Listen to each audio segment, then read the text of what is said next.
প্রত্যেকটা ক্ষেত্রে যা কিছু হবে পশ্চিমবঙ্গকে না জানালে পরে পশ্চিমবঙ্গ নাকি সেটা মানতে বাধ্য নয়। এই কথা যে সরকার সুপ্রিম কোর্টে দাঁড়িয়ে বলতে পারে কালকের দিনে যে এরা পশ্চিমবঙ্গ বিধানসভাতে এই বিল নিয়ে আসবে না, যে অনেক হয়েছে, আমরা আর ভারতবর্ষের মধ্যে থাকবো না, আমরা বৃহত্তর বাংলা গঠন করবো, কারণ জয় বাংলা স্লোগান আমরা এমনিতেই দিচ্ছি। আর উনি বলেছেন না সরকারি কর্মচারীরা ঘেউ ঘেউ করে, এবার সরকারি কর্মচারীরা ওনাকে কামড়াবে, আর কামড়ালে জলাতঙ্কের ইঞ্জেকশন নিতে হবে, চিকিৎসা করতে হবে। তাহলে আগামী দিনে এমন থাপ্পড় খাবেন, সেই থাপ্পড়ের আঘাত ওনার কোমর পর্যন্ত নেমে আসবে, যাতে করে ওনাকে ওই কুমোটের মধ্যে বসে পটি করতে হয় এবং আবার হুইল চেয়ার নিয়ে বাংলা ঘুরতে হয় ভোটের দমামা পার হওয়ার জন্য। তো উনি যদি কর্মচারীদের সারমেয়তে রূপান্তরিত করেন, তাহলে সরকারটা কাদের দ্বারা পরিচালিত হচ্ছে, আর সরকার যে পরিচালন করছে সিনিও বা কি, সেটাই তো আমাদের জানার এখন দরকার। তিনি একজন অশিক্ষিত মুখ্যমন্ত্রী, তিনি শিক্ষিত মেধাবী লোকেদের দেখতে পারেন না, তাদের কুকুর বেড়াল এইসব মনে করেন, চোর ডাকাত এইসব মনে করেন, এবং তার নিজের যোগ্যতায় চাকরি পাওয়ারও যোগ্যতা নেই। যে আমরা 100% আত্মবিশ্বাসী, শুধু আশাবাদী নই, যে এই মামলা আমরা জিতবো। এবং এইটা তুলে ধরতে গেলে অভিষেক মনু সিংভি এবং কপিল সিবালদের থেকে আরও উচ্চ মানের আইনজীবী ছাড়া এটা সম্ভব নয়। এবং সেই ক্যাটাগরির মানুষ ভারতবর্ষে 3 জন আছেন। একটা হলো হরিশ সালভেজি, একটা হলো গোপাল সুব্রমণিয়াম। আসলে মাননীয়ার কোমর বলে কিছু নেই, উনি কোমর নিয়ে চলেন না, কোমর ভেঙে দিয়েছেন উনি পশ্চিমবাংলার সাধারণ মানুষের। ধর্মঘট কর্মবিরতির মধ্যে দিয়ে সরকারকে এমনভাবে চাপে ফেলবো যে ওনাকে 14 তলা থেকে নিচে নেমে আসতে হবে। এটা আমাদের চ্যালেঞ্জ। কাটমানির সরকারে রূপান্তরিত করেছে, জনগণের মুখে মুখে শুনবেন। এই কাটমানি সরকারি কর্মচারীদের দিয়ে দিলে উনি পাবেন না, এই জন্যে এই টাকা উনি কোনোভাবেই দেবেন না, যতই সুপ্রিম কোর্টের রায় হোক। কিন্তু টাকা কোথায় আছে তার হদিশ আমাদের জানা আছে, আমরা সেখান থেকেই আমাদের টাকা আমরা ছিনিয়ে নেব। সংবিধান মানেন না, সুপ্রিম কোর্টের রায় মানেন না, আইন মানেন না, কোনো কিছু মানেন না। কাজে উনি যে সুপ্রিম কোর্ট রায় দিলেই টাকাটা চটজলদি আমাদের দিয়ে দেবেন, সেটাও আমরা অতটা বিশ্বাস করি না।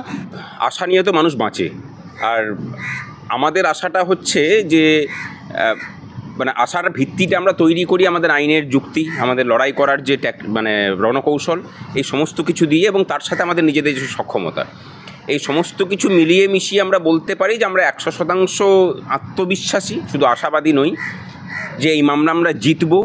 এবং যে যে পদ্ধতি অবলম্বন করে এই মামলাটাতে প্রথম থেকে সংগ্রামী যৌথ মঞ্চ পার্টি ছিল না, যারা মামলাটাকে এই প্রথম থেকে টেনে নিয়ে গেছেন, confederation of government employees union, unity forum এবং সরকারি কর্মচারী পরিষদ পশ্চিমবঙ্গ, তাদের সকলকে আমাদের পক্ষ থেকে ধন্যবাদ। আমরা অনেক পরে ঢুকেছিলাম যে এই মামলাটাকে আমরা না ঢুকলে পরে এই মামলাটা সরকারের রণকৌশলের ফলে যেভাবে আটকে পড়েছে সেটাকে ভাঙা যাবে না। আমরা ঢুকেছিলাম তাদের হাতকে শক্ত করতে, আমরা সেটা বলেও ছিলাম যে আমরা এখানে নাম কিনতে আসিনি, আমরা এসেছি যে কর্মচারী পক্ষের বক্তব্যটাকে সঠিকভাবে তুলে ধরার জন্য। এবং এইটা তুলে ধরতে গেলে অভিষেক মনু সিংভি এবং কপিল সিবালদের থেকে আরও উচ্চ মানের আইনজীবী ছাড়া এটা সম্ভব নয়। এবং সেই ক্যাটাগরির মানুষ ভারতবর্ষে 3 জন আছেন। একটা হলো হরিশ সালভেজি, একটা হলো গোপাল সুব্রমণিয়াম। আমরা দুজনকেই চেষ্টা করেছি। প্রথমে মামলাটা আমরা দিয়েছিলাম, হরিশ সালভেজিকে দিয়েছিলাম, তিনি সময়াভাবে আমাদের মামলাতে উপস্থিত হতে পারেননি। তারপরে গোপালকৃষ্ণজিকে দেওয়ার পরে মামলার মোড় ঘুরেছে, এবং আমরা বলেছিলাম যে মামলা দ্রুত শেষ করব। আমরা তার ত্রুটি রাখিনি, দ্রুত শুনানির ডেট পড়েছে আমরা যুক্ত হবার পরে। আগে যেখানে 6 মাস পরে পড়তো, এখন প্রত্যেকটা সপ্তাহে প্রায় শুনানি হয়েছে। সব মামলা ছেড়ে দিয়ে সুপ্রিম কোর্ট আমাদের মামলা শুনানি করেছে, এটাও নজির আমরা দেখেছি। আগে আমাদের মামলা শুনানি থাকলে আমাদের মামলাটাকে বাদ দিয়ে সমস্ত মামলা শুনানি হচ্ছে। সুপ্রিম কোর্টের ভিতরের এই যে পরিবর্তন, এটাই আমাদেরকে আত্মবিশ্বাসী করে তুলছে যে এই মামলায় আমরা জিতব, হয়তো আর 1 মাসের সময়। আমরা কিন্তু কেন্দ্রীয় হারে দাবি করিনি কোথাও। দাবিটা হচ্ছে AICPI, all India consumer price index. এটা হচ্ছে একটা মূল্যবৃদ্ধি সূচক, গোটা দেশ জুড়ে যেটা স্বীকৃতি আছে, দেওয়া নেওয়াটা সমস্তটাই এই সূচক মেনেই হয়ে থাকে। সেটা প্রত্যেকটা রাজ্য স্বীকৃতি দেয়, এবং প্রত্যেকটা রাজ্যের যে নিজস্ব ইনফ্লেশন সেটাকে গড় করে এই AICPIটাকে ক্যালকুলেট করা হয়।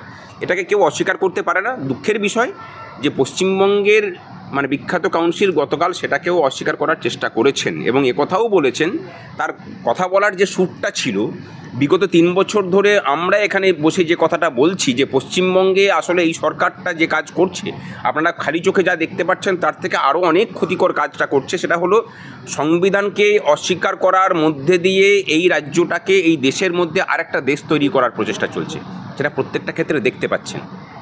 গতকালকে তার প্রতিফলন সুপ্রিম কোর্টে দেখতে পেয়েছেন যে কেন্দ্র রুল ফ্রেম করছে, সেই রুলের বিষয়ে নাকি পশ্চিমবঙ্গের সাথে আলোচনা করা হচ্ছে না, সেই কারণে নাকি সেই রুল পশ্চিমবঙ্গে মানা সম্ভব নয়। বিষয়টাকে ভালো করে বুঝুন। মানে প্রত্যেকটা ক্ষেত্রে যা কিছু হবে পশ্চিমবঙ্গকে না জানালে পরে পশ্চিমবঙ্গ নাকি সেটা মানতে বাধ্য নয়। এই কথা যে সরকার সুপ্রিম কোর্টে দাঁড়িয়ে বলতে পারে কালকের দিনে যে এরা পশ্চিমবঙ্গ বিধানসভাতে এই মানে বিল নিয়ে আসবে না, যে অনেক হয়েছে, আমরা আর ভারতবর্ষের মধ্যে থাকবো না, আমরা বৃহত্তর বাংলা গঠন করবো, কারণ জয় বাংলা স্লোগান আমরা এমনিতেই দিচ্ছি, মানে ওখানকার খেলা হবে স্লোগান আমরা এমনিতেই এখানে চালু করে দিয়েছি, মানে মোটামুটি বাংলাদেশ এবং এপারের যে কাঁটাতারের বেড়া আমরা এমনিতেই তুলে ফেলে দিয়েছি মানসিকভাবে। এবার এইটুকু ঘোষণা করে এখান থেকে বিধানসভা থেকে পাস হওয়া শুধু অপেক্ষা, তারপরে তো বাকিটা তো আছেই। লড়াইটা আমাদের এর বিরুদ্ধেও, মানে এই যে স্বৈরাচারী মনোভাব, এই যে বিচ্ছিন্নতাকামী মনোভাব, তার বিরুদ্ধেও কিন্তু লড়াইটা। আমরা হোপফুল যে যেভাবে আমরা লড়াইটাকে নিয়ে গেছি শেষ পর্যন্ত আমাদের জয় হবে। সরকারের একটা নতুন পয়েন্ট তারা তুলেছিলেন যে ডিএর যে অধিকার, সেই অধিকারটা নাকি রূপা 2009 থেকে আসছে না, বিভিন্ন সময়ে ডিএ দেওয়ার জন্য যে নোটিফিকেশনগুলো জারি হয়েছে এটাই হচ্ছে আমাদের অধিকার। সুতরাং সেই অধিকার অনুযায়ী ডিএ দেওয়া হয়েছে, নতুন করে আর ডিএ পাওনা কিছু নেই। সেটাকেও আমরা গতকালকে সংগ্রামী যৌথ মঞ্চের পক্ষ থেকে খণ্ডন করা হয়েছে। আমরা তার থেকে আরও শক্তিশালী পয়েন্টকে উত্থাপন করেছি যে ডিএর অধিকারটা আসছে আমাদের সার্ভিস রুল থেকে, WBSR, West Bengal service rule. তার মধ্যেই আমার যে সার্ভিস কন্ডিশন সেখানেই লিখে দেওয়া আছে 93 নম্বর পয়েন্টে যে আমার বেতনের অংশ হিসেবে ডিএটাকে টাইম টু টাইম দেওয়া হবে। শেষ একটাই প্রশ্ন, মুখ্যমন্ত্রী রাজ্য সরকারের একটা রেকর্ড আছে যে না দেওয়া, সুপ্রিম কোর্টের কথা অমান্য করা, সেই জায়গায় দাঁড়িয়ে মুখ্যমন্ত্রী দাবি করেছিলেন কোষাগারে টাকা নেই, সরকারি কর্মচারীরা কেউ করছে, আর দেখা যাচ্ছে খেলা মেলা, তারপর আমার পাড়া আমার সমাধান, এত প্রকল্পে তিনি টাকা দিচ্ছে। এই ক্ষেত্রে কি হবে এই বিষয়টার ক্ষেত্রে? আপনি যে প্রশ্নটা করলেন তার অনেকগুলো ডাইমেনশন আছে। আপনি একটা কথা বলতে চাইলেন হয়তো বা টাকা নেই। প্রথম কথা হচ্ছে পশ্চিমবঙ্গ সরকারের টাকা নেই, এই কথাটা কিন্তু ভুল, আমরা বলে আসছি। বরং পশ্চিমবঙ্গ সরকারের অঢেল টাকাটার মানে ইউটিলাইজেশন ঠিকঠাক হচ্ছে না। 2016 থেকে 2021 5টা বছরে এনজিও ফান্ডে দেওয়া হয়েছে 1,08,000 কোটি টাকা। কোন উদ্দেশ্য সাধন হয়েছে? তার মধ্যে 86% পয়সা এমন অ্যাকাউন্টগুলোতে গেছে যেগুলো অডিটেড নয়, আনঅডিটেড অ্যাকাউন্টে সরকারি টাকা ঢুকছে, সেই টাকা ঘুরিয়ে গিয়ে আবার কালীঘাটে ঢুকছে। সুতরাং টাকা না থাকার গল্পটাকে ছেড়ে দিন। দ্বিতীয় যে বিষয়টা আসছে যে এরা আইন মানতে চায় না, সুপ্রিম কোর্ট রায় দেবে, অর্থাৎ সুপ্রিম কোর্ট কর্মচারীদেরকে অধিকার দিল। আমি কর্মচারীদের প্রতিনিধি হিসেবে এটুকু বলতে পারি যে আগে আমরা বহু ভাগে বিভক্ত হয়েছিলাম। এই মামলায় বিগত 6 মাসে কর্মচারী পক্ষকে অনেক বেশি ঐক্যবদ্ধ করেছে। আমরা আত্মবিশ্বাসী যে এই রায় অক্টোবর মাসের হয়তো 2nd উইক বা 3rd উইকে আসবে আমাদের কাছে, অতদিন হয়তো যাবেও না। তারপরে কর্মচারীদের পক্ষ থেকে সমস্ত কর্মচারী মিলে রাজনৈতিক বিভেদ ভুলে ভোটের আগে পর্যন্ত আমরা লড়াই করে এই সরকারকে দিতে বাধ্য করব। এই আত্মবিশ্বাস আমাদের আছে, সুতরাং সরকার আর পালাবার পথ পাবে না। আমরা সম্পূর্ণ আশাবাদী। সুপ্রিম কোর্টের ওপর আমাদের দীর্ঘদিনের বিশ্বাস বা ভরসা এতদিন ছিল। আজ যা সুপ্রিম কোর্টের অবজারভেশন যেটা দেখলাম, তাতে আমরা সম্পূর্ণ আশাবাদী যে আমাদের সমস্ত বকেয়া মানে 100% আমরা ছিনিয়ে নিতে পারবো। শুধুমাত্র তাই নয়, আমাদের 2019-এর রোপা অনুযায়ী আরও 37% যেটা প্রাপ্য সেটাও আমরা ছিনিয়ে নেব, আর ওনাকে এটা দিতেই হবে। ওনার এখানে কর্মচারীদের টাকা মেটাতে গেলে উনি বেসিক্যালি ওনার যে আনুগত্য কিছু এমএলএ মন্ত্রীরা আছে যারা সরকারটাকে কাটমানির সরকারে রূপান্তরিত করেছে, জনগণের মুখে মুখে শুনবেন, সেই কাটমানিটা উনি পাবেন না। তাই এই সরকারি কর্মচারীদের বকেয়া মেটানোর টাকা উপযুক্ত পরিমাণ ওনার কাছে নেই, কিন্তু টাকা কোথায় আছে তার হদিশ আমাদের জানা আছে। আমরা সেখান থেকেই আমাদের টাকা আমরা ছিনিয়ে নেব। অ্যাকচুয়ালি ঘেউ ঘেউ ওনার মনে হচ্ছে, কিন্তু কর্মচারীদের যে বঞ্চনার কথা জনসম্মুখে তুলে ধরেছে, এটাকে যদি ওনার কর্মচারী, আমরাই তো ওনার কর্মচারী, তো উনি যদি কর্মচারীদের সারমেয়তে রূপান্তরিত করেন, তাহলে সরকারটা কাদের দ্বারা পরিচালিত হচ্ছে, আর সরকার যে পরিচালন করছে সিনিও বা কি, সেটাই তো আমাদের জানার এখন দরকার। আমাদের বড় দুর্ভাগ্য, আমরা ভারতবর্ষের এমন একটি রাজ্যে বসবাস করি যেই রাজ্যের প্রধান বা মুখ্যমন্ত্রী না আইন মানেন তিনি, না এই পশ্চিম বাংলার কিছু উন্নতি করেছেন, স্বাস্থ্য, শিক্ষা, শিল্প সব খেয়ে নিয়েছেন। আমরা জানি আজকে স্কুলগুলির কী অবস্থা, আমরা কাগজেও দেখছি কোনো স্কুলে একেবারেই শিক্ষক নেই, কোনো স্কুলে এক শিক্ষক 5টা ক্লাস সামলাতে হচ্ছে। স্বাস্থ্য জায়গায় আমাদের দেখছি মেশিন আছে অপারেট করার জন্য, অপারেটর নেই, ডাক্তারের অভাব, চারিদিকে এই অবস্থা। সরকারি কর্মচারীদের ডিএ দিতে গেলে মাননীয়ার কোমর ভেঙে যাবে, হাইকোর্ট বা সুপ্রিম কোর্টও এটা রাজ্য সরকারের আইনজীবীরা বলেছেন। দুর্গাপুজোর অনুদান দিতে গেলে কোমর ভাঙে না, বিয়ের থেকে অনেক বেশি। অনুদানে কি ভোট আছে? সরকারি কর্মচারীদের অনুদানে কি ভোট নেই? একদম বিয়েতে কি ভোট নেই? একদম ঠিকই বলেছেন। আরও বলছি, এটা তো দুর্গাপুজো নিয়ে বললাম, এরপরে আরও আছে ওই দুয়ারে সমাধান বা পাড়ায় সমাধান, যেটা আমাদের পাড়া আমাদের সমাধান, ওখানে বুথ পিছু 10 লক্ষ টাকা, এখানে কত কোটি টাকা খরচ হচ্ছে। সরকারের কোমর ভাঙবে না। আসলে মাননীয়ার কোমর বলে কিছু নেই, উনি কোমর নিয়ে চলেন না, কোমর ভেঙে দিয়েছেন উনি পশ্চিমবাংলার সাধারণ মানুষের, পশ্চিমবাংলার প্রতিটা মানুষের কোমর ভেঙেছেন উনি। এই পশ্চিমবঙ্গে উনি যে এখনও পর্যন্ত টিকে রয়েছেন, এটা ওনার সৌভাগ্য। পশ্চিমবাংলার মানুষ ওনাকে আর খুব বেশি দিন সহ্য করতে পারবে না, আর ওনাকে তো যেতেই হবে। আর উনি বলেছেন না, সরকারি কর্মচারীরা ঘেউ ঘেউ করে, এবার সরকারি কর্মচারীরা ওনাকে কামড়াবে, আর কামড়ালে জলাতঙ্কের ইঞ্জেকশন নিতে হবে, চিকিৎসা করতে হবে। আমরা ছাড়বো না। সুপ্রিম কোর্ট এই মুহূর্তে যেই রায়ের দিকে যাচ্ছে, আমাদের যতদূর মনে হচ্ছে রাজ্য সরকারি কর্মচারীদের পক্ষে রায় যাবে। এর আগে সুপ্রিম কোর্টের নির্দেশ অনুযায়ী উনি 25% টাকা দেননি। এবার যদি সুপ্রিম কোর্ট রাজ্য সরকারি কর্মচারীদের পক্ষে রায় দেয়, সেখানে যদি উনি টাকা না দেন, তাহলে রাজ্য সরকারি কর্মচারীরা ওনাকে কামড়াবে। দেখি উনি কি করে বাঁচেন। এই লড়াই চলবে। আমরা এখানে সংগ্রামী যৌথ মঞ্চ 956 দিন ধরে বসে আছি। 3 বছর আগে থেকে তিনি তারিখ পে তারিখ করার জন্য মামলাটাকে তার নির্দেশে হচ্ছে, তার টাকা পয়সা দেওয়ার জন্যই হচ্ছে, তিনি টেনে নিয়ে গেছেন। কিন্তু আমরা পিছিয়ে পড়িনি, আমরা হতাশাও হইনি। দীর্ঘ টালবাহানার পরে, দীর্ঘ শুনানির পরে আজকে সুপ্রিম কোর্ট রায় বলেছেন, অবজারভেশন করেছেন যে আর শুনানি নয়, এবারে সরকার পক্ষ এবং মামলাকারীরা যারা আছে সংগঠনরা, তারা তাদের লিখিত স্টেটমেন্ট সাবমিট করুক। সরকারকে দিয়েছে 15 দিন সময়, আমাদের দিয়েছে 21 দিন সময়। আমরা নিশ্চিত, আমাদের 7 দিন, মানে 2 সপ্তাহ 3 সপ্তাহ আমাদের দিকে আমরা প্রস্তুত আছি। আমাদের মহামান্য উকিল সাহেব আজকে, আপনারা কতটা আশাবাদী? আমরা 100% আশাবাদী, দিয়ে ওনাকে দিতেই হবে, ছিনিয়ে আনতেই পারবো। যদি এর পরে আশা করছি পুজোর মধ্যে প্রসেসটা কমপ্লিট হবে, যদি আমরা আমাদের বকেয়া ডিএ ন্যায্য দাবি অধিকার না পাই, আমরা আপামর জনসাধারণ সহ রাজ্য সরকারি কর্মচারী, পেনশনভোগী, কর্পোরেশন, পঞ্চায়েত, উকিল এবং ডাক্তার, নার্স যে সংগঠন আমাদের সাথে আছে, আমরা এমনভাবেই আন্দোলন গড়ে তুলব, দিনের পর দিন এই বাংলাকে স্তব্ধ করে দেবো। ধর্মঘট, কর্মবিরতির মধ্যে দিয়ে সরকারকে এমনভাবেই চাপে ফেলবো যে ওনাকে 14 তলা থেকে নিচে নেমে আসতে হবে। এটা আমাদের চ্যালেঞ্জ, এবং উনি একমাত্র আমাদের সাথে এখনও পর্যন্ত কিছু করতে পারছেন না। বারবার আমরা কোর্টে জিতছি, উনি থাপ্পড় খাচ্ছেন। আজকে থাপ্পড়টা একটু হালকা করে খেয়েছেন। আশা করি যদি উনি সাবমিশন না করেন, তাহলে আগামী দিনে এমন থাপ্পড় খাবেন, সেই থাপ্পড়ের আঘাত ওনার কোমর পর্যন্ত নেমে আসবে, যাতে করে ওনাকে ওই কুমোটের মধ্যে বসে পটি করতে হয় এবং আবার হুইল চেয়ার নিয়ে বাংলা ঘুরতে হয় ভোটের দমামা পার হওয়ার জন্য। আসলে কি জানেন, আমাদের দিচ্ছে না ডিএটা, এখান থেকে কার্ড মানি পাবে না। আপনারা ভোটার নন? আমরা ভোটার, কিন্তু সরকার কার্ড মানি ছাড়া তো কিছু কাজ করে না। এই যে আমাদের পাড়ায় আমাদের সমাধান প্রকল্পে যে 8,500 কোটি টাকা উনি খরচা করছেন, আমি দায়িত্ব নিয়ে বলছি আমার নামে কেস করুক। অন্তত 50% টাকা ঘুরপথে সমস্ত এমএলএ, এমপি এবং পঞ্চায়েত সদস্য অ্যাকাউন্টে চলে আসবে, যাতে করে তারা ভোট খরচা করবে। শ্রমশ্রী যে প্রকল্প করেছেন, একই প্রকল্প, শ্রমজীবীরা আসবেন না, পরিযায়ী শ্রমিকরা আসবেন না, তৃণমূলের যারা সদস্য পঞ্চায়েত লেভেল গ্রাসরুট লেভেলে তারা অ্যাকাউন্টগুলো খুলবে, তাদের অ্যাকাউন্টে 5,000 টাকা করে যাবে, ভোট পর্যন্ত যাবে, তারা সেই টাকাটা এনক্যাশ করে নিয়ে পাড়ায় দাপিয়ে বেড়াবে, সরকারকে ভোটটা টেনে দেবে।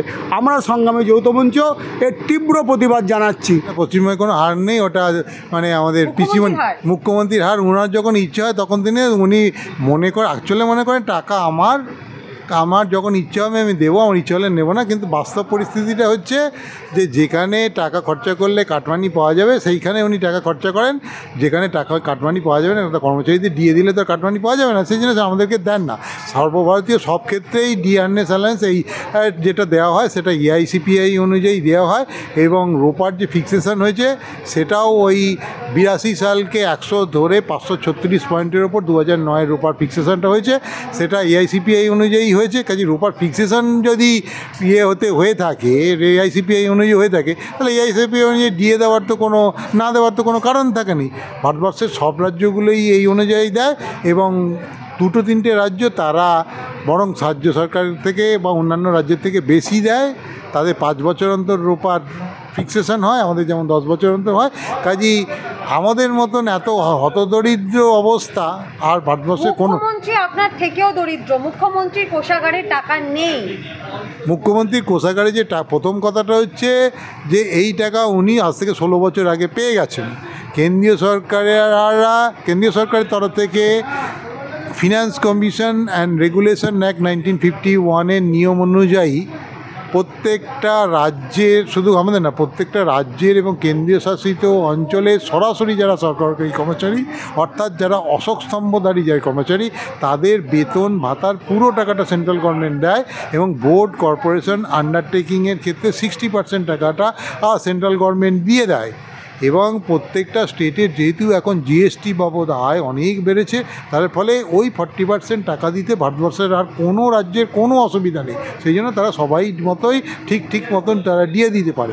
আমাদের ডিএটা অত্যন্ত উদ্দেশ্যপ্রণোদিতভাবে, ইচ্ছাকৃতভাবে উনি দেন না। কারণটা হচ্ছে যে এইখানে টাকা খরচা করলে ওনার একটি পয়সার কাটমানি তার পকেটে ঢুকবে না, তার পাড়ার পকেটে বা তার পরিবারের পকেটে কিংবা তৃণমূলের কোনো নেতার পকেটে এই টাকার একটি পয়সা ঢুকবে না বলে এই পয়সা খরচা করেন।